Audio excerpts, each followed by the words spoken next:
Dari ayat ini menjelaskan bahwa orang soleh itu bukan orang yang tidak pernah melakukan kesalahan, tetapi orang soleh itu saat melakukan kesalahan dia bersegera mengingat Allah, dia bersegera bertaubat kepada Allah Subhanahu wa Ta'ala.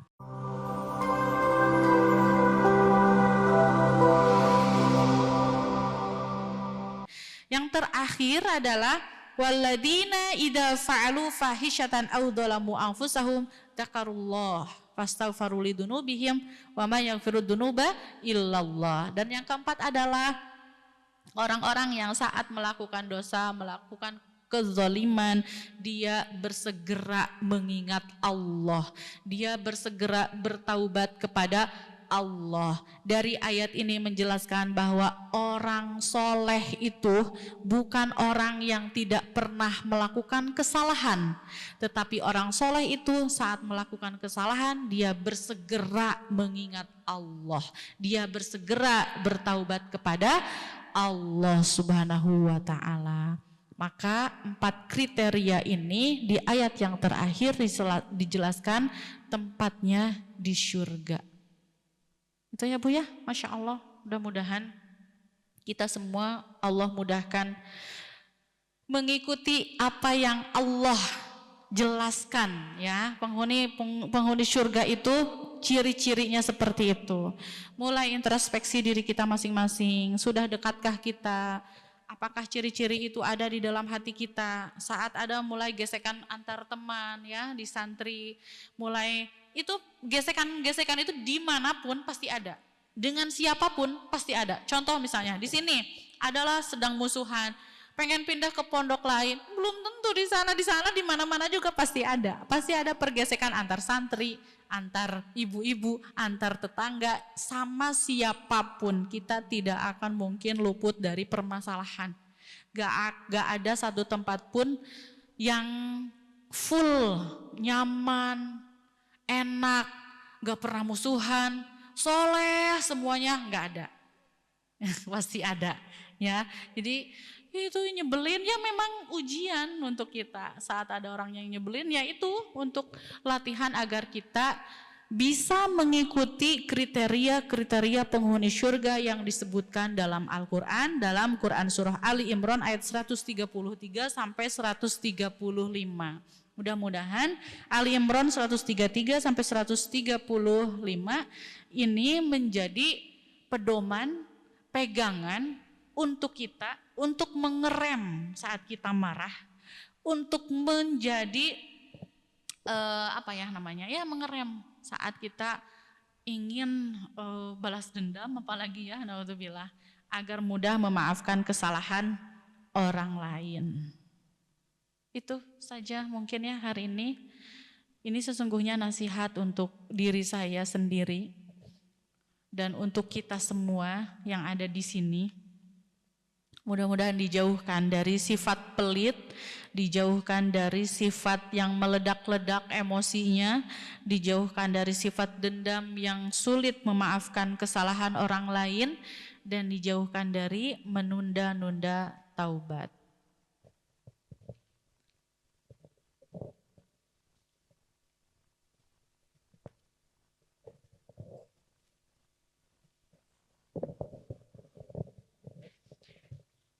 Alhamdulillah, terima kasih kepada Ustazah Fika telah membagikan ilmunya kepada kita semua di sini. Acara terakhir yaitu acara terakhir adalah sesi tanya jawab.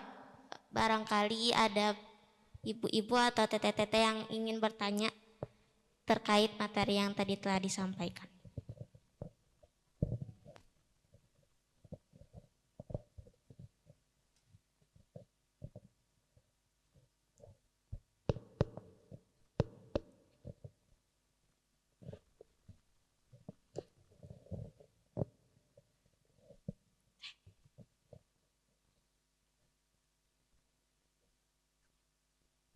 Ada yang mau ditanyakan?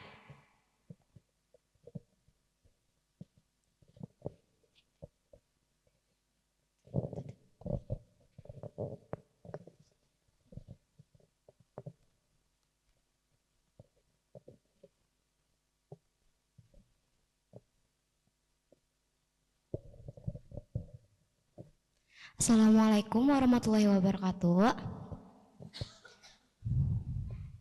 Izin bertanya Ustazah, kalau misalkan tadi itu kan ada materi yang memaafkan ya. Ini tuh kan aku tuh punya kejadian yang mungkin bisa dibilang kurang enak lah ke hati akunya ya. Sebenarnya udah lama juga dari SMP. Terus aku juga udah, maksudnya tuh kayak udah ikhlas gitu, udah maaf juga. Cuman kenapa setiap ketemu sama orang-orang yang lagi tuh masih ada kayak ngeganjel di hati gitu loh. Terus kalau misalkan ada materi tentang yang kayak gitu tuh pasti kerasa lagi gitu sakitnya. Gimana caranya biar lebih ikhlas gitu kalau misalkan ketemu orangnya juga. Kasih.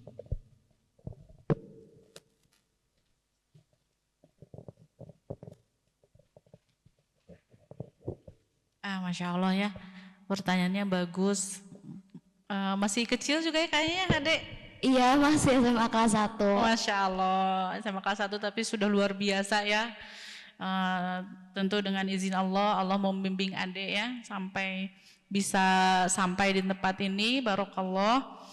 Nah, proses memaafkan ini tentu tidak ujuk-ujuk harus memaafkan. Terus kalau tidak bisa berarti dosa, bukan seperti itu ya. Jadi ada proses-prosesnya, makanya perintah bertakwa itu semampu kamu, makanya bertahap. Contoh misalnya, saya ingin memaafkan, tetapi kalau saat bertemu tuh kayak hati tuh gimana ya perasaannya, pokoknya kayak enggak enak lah, masih belum bisa seperti biasa lagi, itu enggak apa-apa.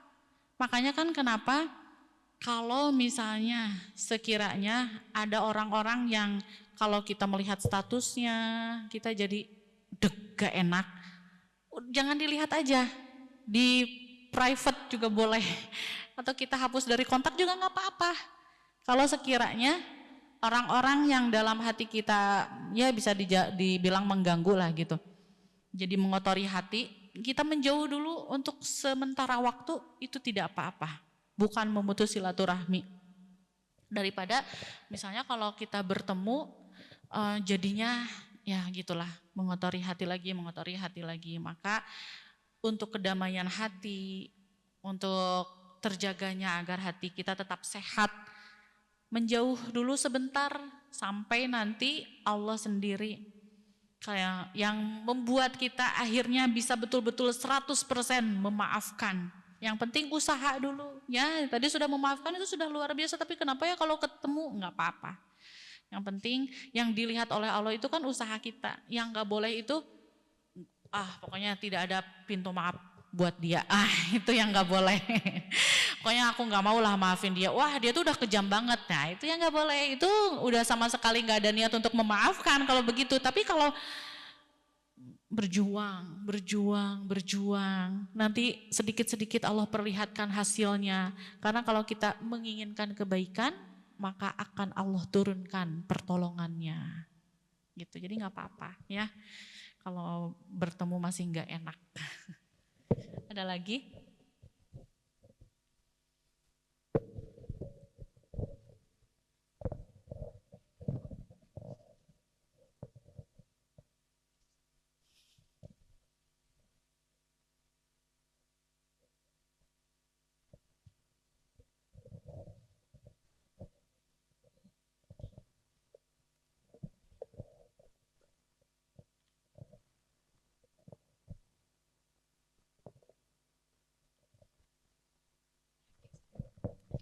Bismillah.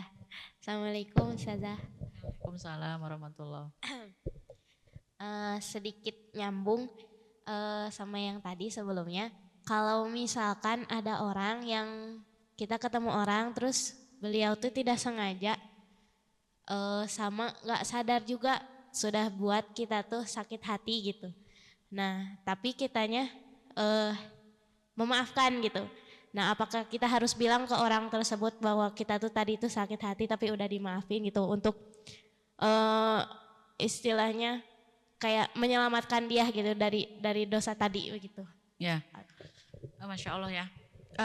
Kadang kan orang itu kepekaan antara satu orang dengan orang lain itu berbeda ya gitu. Ada yang sangat peka gitu.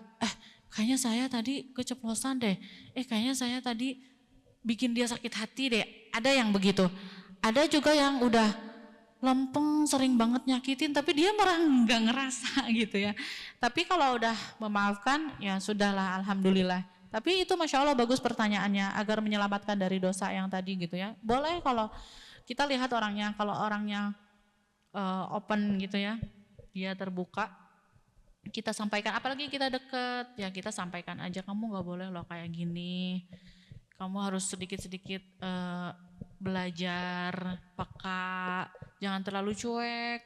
Kalau kamu terlalu belak-belakan seperti itu, nggak semua orang bisa menerima misalnya, gitu. Tapi tentu dengan cara yang baik, gitu. Ya apalagi orangnya nggak sakit hatian lah, maksudnya gimana ya?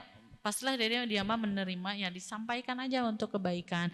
Tapi kalau sekali dua kali ya nggak apa-apa lah, kita beri uzur.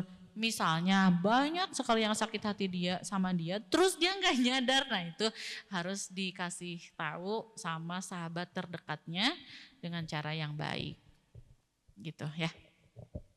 Syukran Cukup Ustazah. mungkin ya hari ini, kajian hari ini, atau masih ada yang bertanya?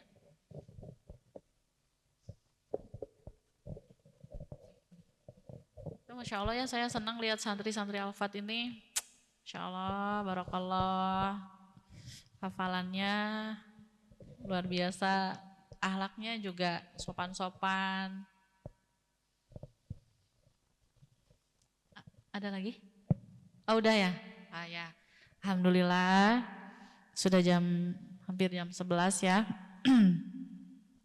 Kita tutup kajian hari ini, halaqah kita hari ini, mudah-mudahan seperti yang dijanjikan Nabi Muhammad, bahwa untuk orang-orang yang duduk bermajelis ilmu di taman-taman surga ya, Allah berikan ketenangan kepada jiwa-jiwa kita, sehingga jiwa kita semua sehat, dijauhkan dari sakit ya, sakitnya hati, sakitnya jiwa. Karena memang obat untuk sakitnya hati itu ya sering datang ke majelis ilmu seperti hari ini. Ya mudah-mudahan Allah berikan wa anzala alaihimus sakinah, sakinahnya Allah turunkan kepada hati-hati kita semua.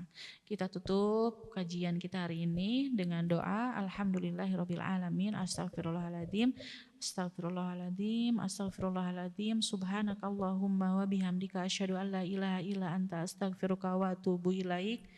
Assalamualaikum warahmatullahi wabarakatuh.